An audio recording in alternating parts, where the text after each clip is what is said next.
So yun daw mga tamad, pag inilubog nila yung kamay nila doon sa tumpok ng kanin, hindi na nila maangat pabalik sa kanilang bibig. Nakakatulugan na ganon.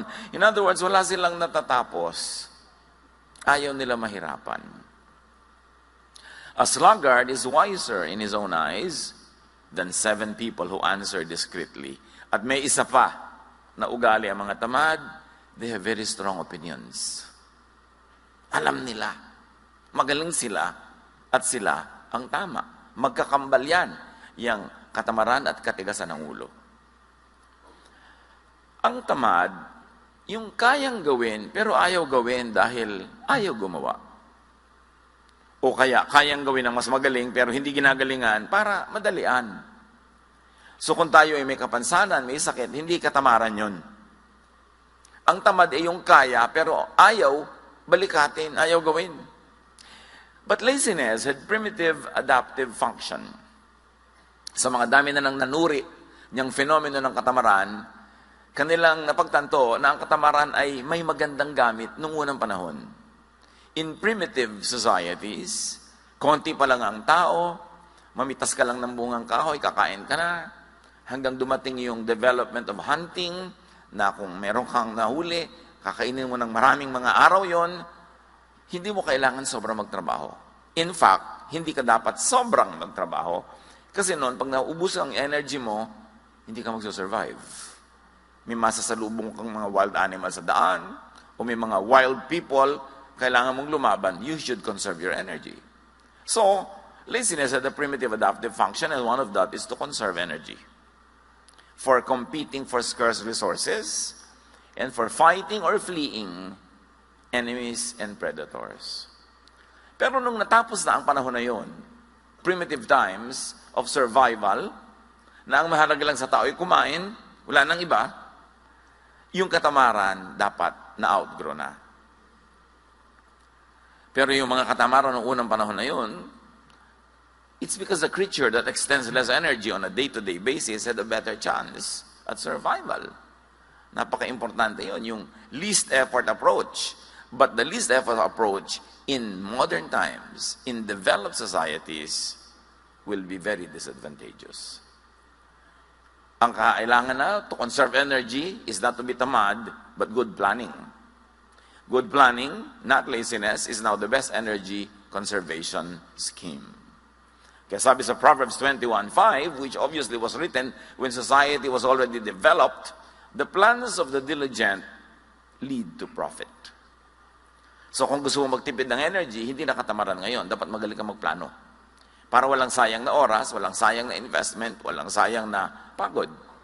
So, nung primitive times, yung katamaran was to achieve more with less effort.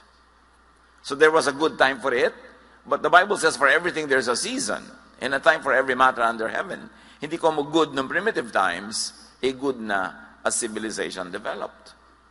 Kaya sa 2 Chronicles 26:15, we see Uzziah inventing large arrows and catapults, effectively using less human power. Habang na-develop ang mga kabihasnan, na-develop ng mga tao ang mga kasangkapan, tools, to make more work with less effort. Now, may function talaga ang katamaran lalo noon to focus on immediate rewards. People then lived on a day-to-day basis. Wala silang balak mag-elementary, mag-high school, mag-college. Walang ganun. Kailangan lang mag-survive ako until tomorrow. Huwag ako makain ng mga wild animals o huwag ako mahuli ng mga wild people around me. And because of that, because people lived on a day-to-day basis, laziness does not look far out for future rewards. Dapat now na.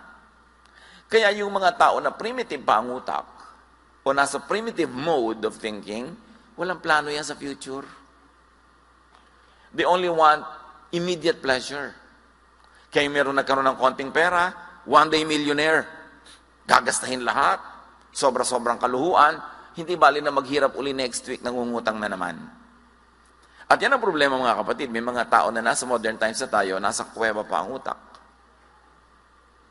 Kaya hindi sila kasundo ng mga taong nasa ngayon na present na yung utak, tapos yung kapatid mo nasa kuweba yung utak. Hindi iniisip yung future. Pag nagkapera, sarap agad. Pag mayroong pleasure, pwede nang gawin ngayon, hindi bali na bukas. But as livelihood turned from gathering, hunting, which was immediate, to agriculture, laziness had become a liability. Kasi sa agriculture, magtatanim ka sa tamang oras. Pag nahuli ka, maiiwan ka ng mga ulan, mamaya, hindi lalaki ang yung tinanim. O nagtanim na yung mga katabi mo ng palay, ikaw nahuli ng 1 week. So mauuna sila ng 1 week ng harvest, ikaw mahuhuli ng 1 week, lahat ng daga at peste sa buong bukid, dahil yung palay mo na lang nandun, sa'yo pupunta. Kaya nung na-develop ang agriculture na iba ang mode of thinking. Kaya yung nagtatalo yung offering ni Cain at ni Abel, agricultural product, not hunting product, mas malalim na usapin yun. It was a conflict between settled agriculture and the hunter-gatherer culture. Obviously, at the time, that issue was already being debated upon in the minds of the ancients. At naka-embedded yan doon sa mga kwento. Kailangan lang meron kang tool to see it, that it is happening. Kaya sabi sa Proverbs 24, sluggards do not plow in season. So at harvest time, they look but find nothing. So pag hindi ka nagtanim sa panahon, hindi ka aani sa panahon. Hindi pwedeng nahuli ka ng 3 buwan sa pagtatanim, tapos sa anihan, aani ka rin. So kailangan may planning. Hindi ka na pwedeng tamad nung na-develop ang mga communities. Settled kind of life, hindi yung nomadic. As humans became more and more dependent on controlled production like agriculture and livestock, naging malaking weakness and disadvantage ang laziness, na nung primitive times was a virtue. Pero ang problema, may mga lipunan at may mga tao at individuals na hindi nag-grow yung mind from that kind of thinking.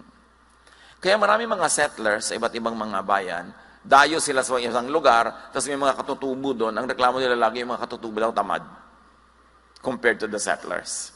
Kasi iba ang mentality ng katutubo, hunter-gatherer. Yung settler, agriculturist. So magkaiba ang mentality nila. Kaya hindi sila nagkakasundo sa ganung mga bagay. But as society developed, and as biblical culture developed in its own context, the Bible began teaching diligent, timely, and industrious work. And since then, walang lingon-likod, tuloy-tuloy ang pagtuturo ng Biblia sa sipag. Ano ang mga palusot at drama ng mga katamaran at ang sagot mula sa Bible? Isa doon, yung mga tamad, lagi nilang sagot, di ko alam. Di ko alam yan eh. Ibig sabihin nun, ikaw na lang gumawa. At marami ngayong mga tamad, tabi-tabi po nuno. Gadget lang, hindi maon. Tatawagin ng anak, tatawagin ng apo, tatawagin ng kapitbahay. Di ko alam yan eh. Hindi ko alam magawa ng TV. Hindi ko alam magawa ng computer. Hindi ko alam mag-Facebook. Alam niyo po, isip tamad yun, tabi-tabi po.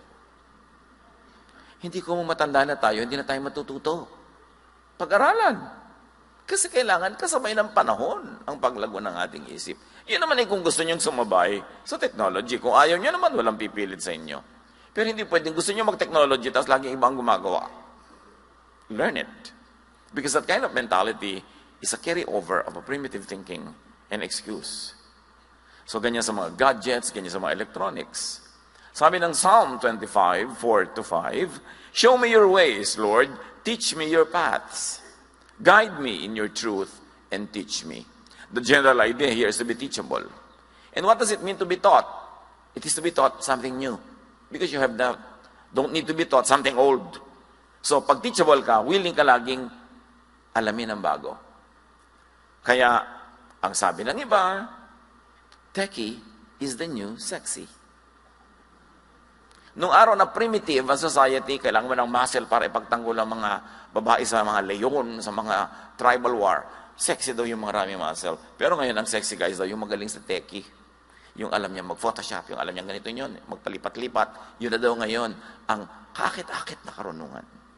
Sabi nila, ewan ko sa inyo. 1 Peter 5:8, be alert and of sober mind.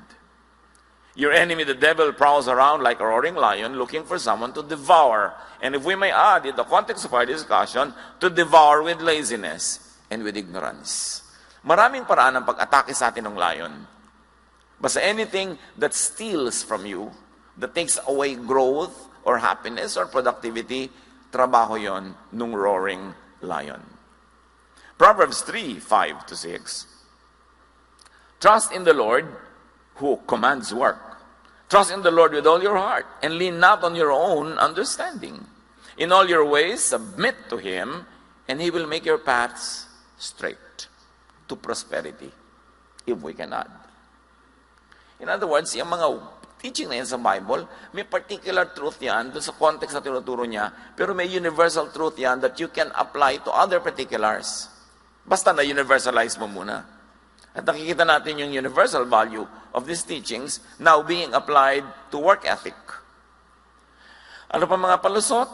Drama ng mga tamad. Baka mag-fail, baka tayo mapahiya, wag na lang. Yung laging takot mapahiya, takot mag-fail, isang uri ng katamaran.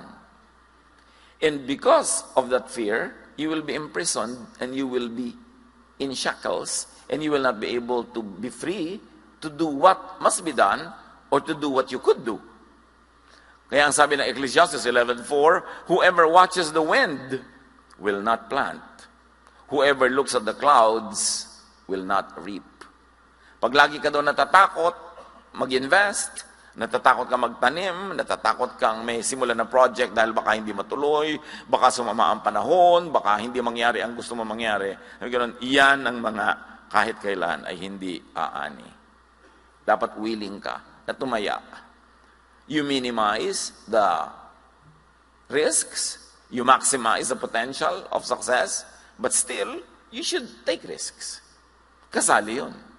Some people believe that their talents, their abilities, and intelligence, or lack of it, are set at birth. Wala na silang ginagawa para i-develop ang sarili nila kasi iniisip nila lahat ng pwede nilang malaman at lahat ng pwede nilang kakayanan ay nung palang isinilang sila yun at wala nang papalitan. But you know that the Bible always teaches development and growth. So keep changing. People of God, keep growing your mind. Ang tanging kulungan ng tao ay ang kanyang isip. Pag yung isip mo nang sabi, hindi ko kaya, hindi mo nga makakaya. Pag sinabi mong ayoko, hindi mo na nga magagawa. Pagka ayaw mo, yun ang limitation mo. Romans 12:2, do not conform to the pattern of this world, but be transformed by the renewing of your mind. Then you will be able to test and approve what God's will is. His good, pleasing, and perfect will. So kailangan daw lagi kang willing to change your mind. As they say, only a fool does not change his mind. Willing ka dapat. Hindi yung ayaw mo na magpalit ng isip, ang isip mo sarado, dekandado. What will happen? Yun na lang yun forever. People grow with change, with practice, and with effort. And growth is a primary duty of life. Dapat nag-grow. Parang yung natatandaan ko isang drawing, yung caterpillar at yung kanyang kamag-anak na caterpillar na naging paru-paro na, may pakpak na. Si caterpillar para paring worm. Sabi ni caterpillar kay paru-paro, you changed. Sabi ni paru-paro, we must. Dapat nagbabago. Yung mga kaibigan mo sa baryo nung araw, pag uuwi ka doon, sabi niya, ay, nagbago ka na. Dapat. Alam naman hindi tayo magbago. Ikaw, ayaw mo magbago? Alam niyo, nagsasabi nun, yung nagbago ka na, yung hindi siya umasenso, tas ikaw umasenso. So, para tabla na lang kayo, gusto niya, huwag ka rin umasenso. Yung, naku, hindi mo na yan ma-reach. Dapat. Kasi kung nare-reach mo pa rin ako, ibig sabihin, hindi ako nag-grow. So, yung hindi ma-reach na ibig sabihin, iniiwasan kita, umayabang ako, kundi, busy talaga ako eh. Kasi marami kong ginagawa. Marami akong inaatupag, marami akong commitment, so hindi mo ako ma-reach kahit kailan na lang gustuhin mo. Pero, makakatsyempo ka rin na ma-reach mo ako. Pero may problema tayo kung kahit kailan kita gusto ma-reach, available ka. Ibig sabihin, wala kang ginagawa. Hindi po kasiraan yung hindi ka na ma-reach. Tiyempo-tiyempo lang yan para mo ma-reach. But an achiever, an active person, a fruitful person, mahirap talaga laging makaladkad yan. Kasi may mga kaabalahan. Pero hindi tayo dapat nagdadrama na hindi ka na ma-reach, nagbago ka na. Sabi nga nung paru-paro, we must. We cannot remain caterpillars. We must grow wings and fly because we are butterflies. Meron pang isang palusot. I can't. Di ko kaya yan. Natinig niyo ba yung katang, di ko kaya, di ko kaya, di ko kaya. Pag sinabi mo na sinabi yun, talagang hindi mo na nga kakayanin kasi nagpasya ka na di ko kaya. Laziness often comes from neurotic fear. Sa takot, abnormal takot na mabigo, na masaktan, na malugi, ayaw na lang. Namimili yung between the classical fear na flight or fight. Pagka man natakot ka, anong gagawin mo? Tatakas o lalaban? So maraming tamad, tumatakas na lang kaysa lumaban. But of course, in wise life every day, you must choose if it's better and more beneficial to just fly away rather than fight. Pero sa mga challenges sa buhay, yung mga gusto mo ma-achieve, pagka lagi ka lang tumatakas, wala kang wagi. Matthew 25:25. Sabi noong lazy servant na binigyan ng mga puhunan na hindi niya ipinamuhunan at itinago lang niya sa lupa, I was afraid and went out and hid your gold in the ground. See, here is what belongs to you. Yan yung parable of the talents. Nagbigay yung Diyos ng talent or puhunan sa tatlong iba't ibang tao. Yung pangatlo, wala siyang ginawa, tinago lang niya sa lupa. So sabi nung Panginoon niya na representative ng Diyos, bawiin yung konting nasa kanya. Ang konti na nga na ibinigay, hindi pa pinarami. Bawiin at ibigay dun sa mayaman na. Kung minsan, yung mayaman na yumayaman na, kasi masipag. Hindi naman laging masamang ang mayaman, yumayaman. Kasi meron din silang sipag. Meron din ginagawa. Kaya kailangan, pag binibigyan tayo ng mga katangian, ng mga puhunan ng Diyos, paramihin. Yun ang gusto niya. So let us all challenge fear and laziness. Dapat fight, hindi flight. Numbers 13:30-31, no ang mga espiya ng Israel ay minanmanan nila yung lugar na dapat ay magiging kanila, pero may mga tao, sabi ng mga kasamahan, naku, ang lalaki ng tao doon, para mga higante, titirisin lang nila tayo, huwag na lang tayo tumuloy. Then Caleb silenced the people before Moses and said, we should go up and take possession of the land, for we can certainly do it. But the men who had gone up with him said, we can't attack those people. They are stronger than we are. So ito yung fight or flight. Most of the people were choosing to fly away when Caleb said, let's fight. Let's go for it. What do you do with your problems pag parang malaki? Umiiwas kayo, tumatakbo palayo o hinaharap nyo at sinisikap nyong magwagi. Pag meron kayong magandang pangarap, mataas ang mga hangarin, sasabihin ng mga tao sa inyo, wala tayong pera anak, huwag ka na mangarap. Huwag mo nang isipin yan. Pinanganak tayong mahirap, mamamatay tayong mahirap. So pagka gano'n ang mentality, mamamatay nga mahirap. Kasi they don't want to give it their best. Pero yung mga lumaki sa kahit na napakagrabing kahirapan, pero hindi nila tinanggap ang hirap na yun, ayaw nila, ginawa nila ang magagawa nila, yun ang nakakabalikwas at nakakalampas sa mga inborn kahirapan. Kaya mahalaga yung mind. Paano tayo mag-isip?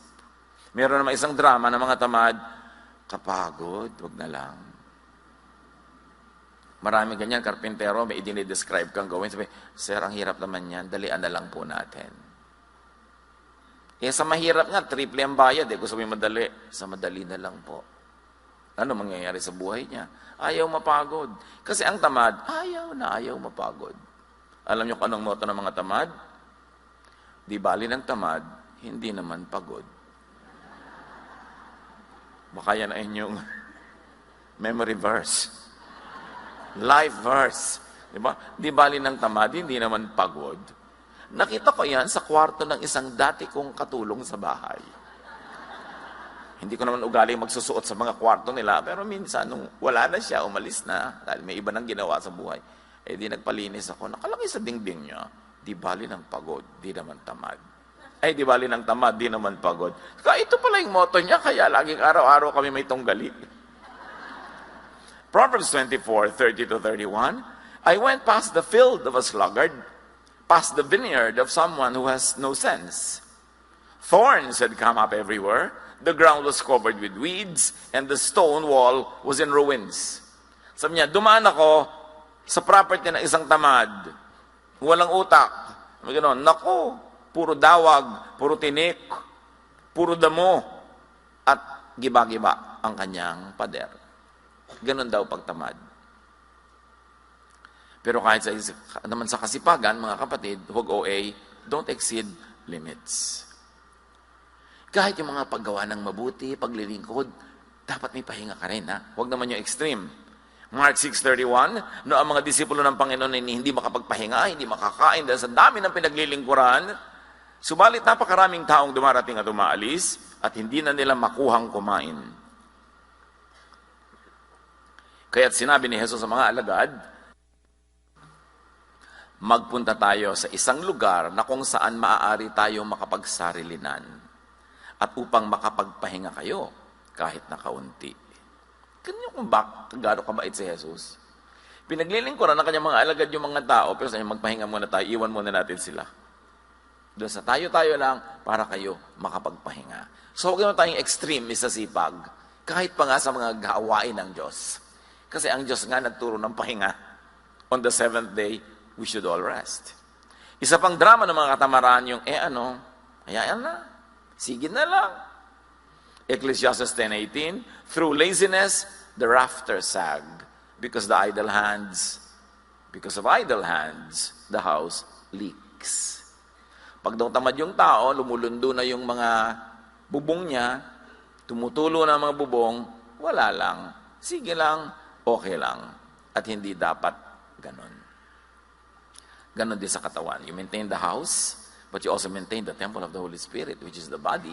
Hindi ka dapat tamad sa hygiene at hindi ka dapat tamad sa healthful habits. At isa pang drama ng katamaran yung if only. Kung pinanganak lang sana akong mayaman. Kung ipinanganak lang akong ganito, kung meron lang akong ganyan. It's not what you do not have that should define you, but what you can have, even though you did not have it before. Ecclesiastes 11:6, sow your seed in the morning, and at the evening let your hands be not idle. For you do not know which will succeed, whether this or that, or both will do equally well. Sabi niya, alam niyo, hindi niya naman alam kung alin sa mga itinanim niyong tutubo, alin na mamumunga, so dami-damihan niyo ang tanim. Iba-ibang pananim, mag-diversify ng konti, kasi hindi niyo alam kung alin ang mapagpapala. So, increase your chances at success. Isaiah 43:18, forget the former things, do not dwell on the past. Huwag ka na magpatali sa mga hindi nangyari noon, sa mga hirap mo noon, sa mga kung ano-ano, ganun. Atupagin mo yung now at yung future. Kung hindi ka masaya sa iyong past, baguhin mo yung iyong now at mababago ang iyong tomorrow. Pero tama na yung kada drama over what cannot be undone. At isa mang drama ng katamaran, ganito na talaga ako. Yung iba pa, papalakihin nila, ganyan lang talaga ang buhay. Wala tayong magagawa. Sa salita pa lang, sa palagay nyo, asenso, wala tayong magagawa. Therefore, wala tayong gagawin. Anong mangyayari sa ganong mentality? Proverbs 28:19, those who work their land will have abundant food, but those who chase fantasies will have their fill of poverty. Yun daw ang hinahabol ay guni-guni, pangarap lang pero walang plano, kahirapan ang susunod dyan. Ganyan ang gambling. Ganyan yung easy money. Ganyan yung mga kung anong racket. Huy, sumali tayo dito. Sa 3 buwan lang, magta-times 10 ang pera natin. Hindi, pera nila ang dadami, hindi yun sa'yo. Huwag kang maniwala sa ganyan. When it's too good to be true, 99.99%, it's not true. Ang lagi nyo itatanong, at lagi ko pinapaulit-ulit sa mga nagiging biktima ng mga kung anong racket. Nag-i-invest, nauubos ang pera, pati gintong ngipin, binabakbak para invest. No? At idadamay siyempre mga kapatid, mga kaibigan. Kaya mamaya sila-silang nag-aaway at nagsisisihan. Ang isipin niyo lang ganito, kung talagang kikita tong scheme na to, pag may nagpupunta sa'yo, nag-aalok, alam mo kung talagang kikita yan, ba't di mo ilok sa mga kamag-anak mo? Bakit sa akin? Bakit? Love mo ba ako? Hindi naman tayo magkakilala, hindi mo ako love. So bakit mo ako gustong kumita? Ba't hindi yung mga mahal mo sa buhay ang pakitain mo? Ganito lang ang isipin mo. Pag kami nagbibigay sa inyo ng kung ano-ano mga investment, huy, alam mo, kikita ko dito. Ba't di ikaw? So, dinami-rami ng kamag-anak mo ng father side, mother side. Tapos kamag-anak ng asawa mo, mother side, father side. Bakit hindi sila? Ba't sa akin? Yun lagi nyo itatanong para hindi tayo nauuto, mga kapatid. Pag parang napakaganda at kaakit-akit ang inaalok, ang itanong mo lang, love ba niya ako? At kung hindi kanya love, magduda ka. Bakit niya sa'yo ibibigay? So yan daw mga fantasy ang hinahabol, yan ang sumasadsad sa pagdarahop. Kasi hindi plano ang kanilang scheme para makaon sa buhay, kundi pangarap at guni-guni. 2 Thessalonians 3:11-12, we hear that some among you are idle and disruptive. They are not busy. They are busybodies. Such people we command and urge in the Lord Jesus Christ to settle down and earn the food they eat. Ang linaw na itinuturo sa very young church. Kasi marami sa young church, akala nila dahil Jesus is loving, dahil because we love, therefore hindi na ako magtatrabaho, bigyan mo na lang ako. Therefore, may sakit ako, ipagamot mo ako.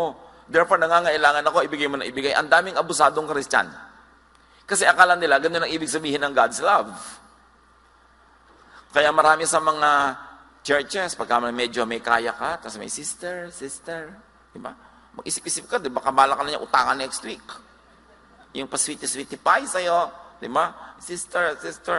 That's why I always advise people, meron kang sariling kumpanya, gusto mong mag-Bible study doon, kumuha ka nila ng ibang teacher. Huwag ikaw. Unless talagang kinausap ka ng Diyos, dapat ikaw. Kasi ma'am, yung mga empleyado mo na naging sister and brother ka na, abusuhin ka na. So magpadala ka ng ibang teacher doon. Pag pumapasok lang sa office nyo, ang tawag pa nila sa'yo, ma'am, hindi sister. Kasi ang daling umabuso. Sabi ko sa inyo, magtrabaho kayo para kayo kumain. Huwag pa kayo mapaka-sister dyan. At pagka binibigyan kayo, sige, pero huwag nyo obligahin dahil lang sister, brother. Hindi ganun ang turo ng Diyos. Abuso yun ng maraming tao. Isa pang drama ng mga tamad, nakakahiya. Kakambal kasi ng katamaran niyang hiya. Kung bakit nahihiya magtrabaho, pero hindi nahihiya manghingi. Nahihiyang magbanat ng pawis, ng buto at magpapawis. Nahihiyang makita na nagtatrabaho ng mga menial job, so to speak. Walang menial job. Pagka pinagtrabahuan mo yung kinita mo, napakarangal nun. Pero yung mga tamad, nahihiya pag marangal ang ginagawa, pero hindi nahihiyang mangingi. Sabi nila, nakakahiya. Proverbs 4:23, above all else, guard your heart, for everything you do flows from it. So guard your heart, guard your mind. Ibig sabihin, pakaisip-isipin mo kung anong iniisip mo at piliin mo kung ano ang dapat ikahiya. Hindi dapat ikahiya ang pagsisikap para kumita. Ephesians 5:29, after all, no one ever hated their own body, but they feed and take care their body, just as Christ does the church. So what? We have to take care of our body, we have to feed our body mula sa ating pinagpaguran. Liban na lang tayo sobrang bata, sobrang tanda, o sobrang hina at may sakit. Earn your food, earn your maintenance. Overcome laziness. At kung hindi tayo yung lazy, teach people around you who are lazy to overcome laziness. Strive to do your best and teach people to do theirs. Ecclesiastes 9:10, whatever your hand finds to do, do it with all your might. For in the realm of the dead, where you are going, there is neither working, nor planning, nor knowledge, nor wisdom. Ganyan ang pananaw ng mga ancient people. Kami ganun, pag nasa kabilang buhay na, iba na doon, hindi mo nagagawin ang mga ginagawa mo rito, we may never work like this again. So work well na. Gawin mo na ang dapat mong gawin, kasi pagdating mo sa kabilang buhay, iba naman ang andar doon. Review and refocus your direction, if guilty. Or people around us are guilty, and we have the clarity of mind to see that they are guilty, in very godly and kind ways, make them review and refocus their attention. Ephesians 4:28, anyone who has been stealing must steal no longer.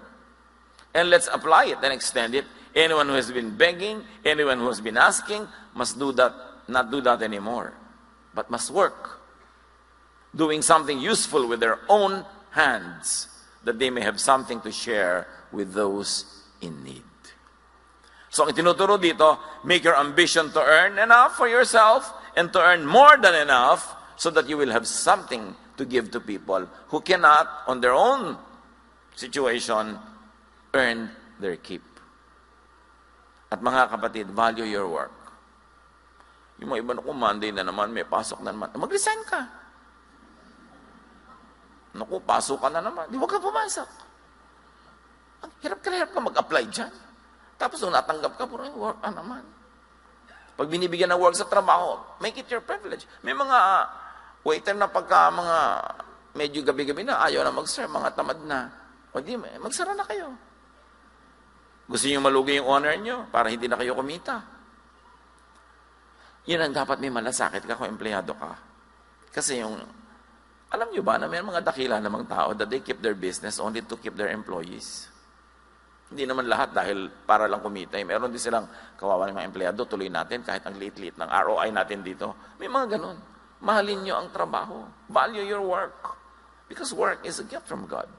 Acts 20:34-35, you yourselves know that these hands of mine have supplied my own needs and the needs of my companions. And this is Paul speaking. Si Paul, as pastor, hindi siya palahingi. Hindi siya paladaing. He was a doubly productive pastor because aside from doing his work, church work, he was making tents. He had a trade that earned him money. So hindi siya yung paladaing, palahingi, lagi na lang nagpaparinig. Hindi ganon. Sabi niya, kailangan, nakikita nyo, pinagtrabahuhan ko ang mga kinakain ko. At nagpapakain pa ako ng mga kasama ko. In everything I did, sabi niya, I showed you that by this kind of hard work, we must help the weak. Remembering the words of the Lord Jesus himself, it is more blessed to give than to receive. So mga kapatid, produce surplus as much as God enables you. So you'll be able to give.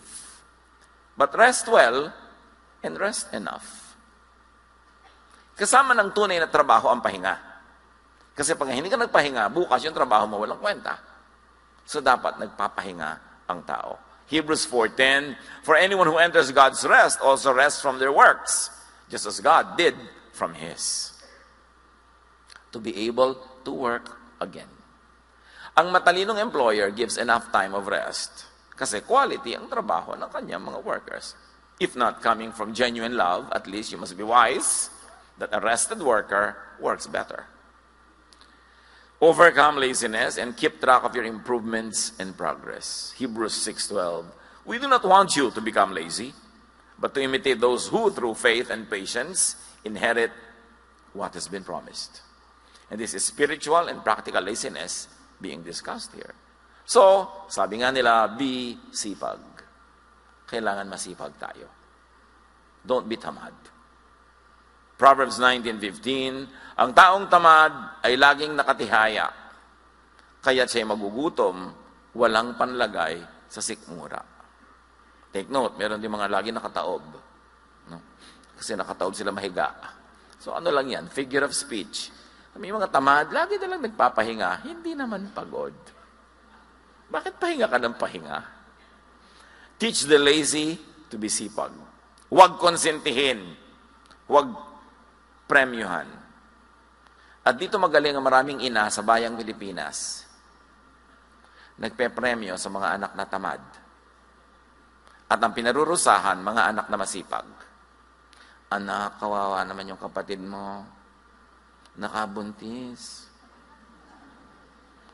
Ipadoktor mo yung nabuntis. Ikaw magbayad sa panganganak at sa gatas at sa pag-aaral anak hanggang mag-college. Kawawa ang kapatid mo. Gusto sabihin, inay, sa akin, hindi kayo naaawa. Yung tamad yung matuga na anak nyo, lagi na lang yun, laging pinagdidilhensya sa akin. Nakaprenda na ang kaluluwa ko ka. Tutubos diyan sa anak nyo, sa preso. Ang gusto pa, magandang motor. Ang cellphone, gusto pa, latest. Wala namang kita. Pero maraming ganun magulang. Laging binabakalan yung matinong anak. Para doon sa mga anak na batugan. No, that is not godly. Proverbs 6:6-8. Go to the ant, you sluggard. Consider its ways and be wise. It has no commander, no overseer or ruler, yet it stores its provisions in summer and gathers its food at harvest. Sabi, sa langgam lang, pwede na kayo matuto eh. Ang sisipag nila.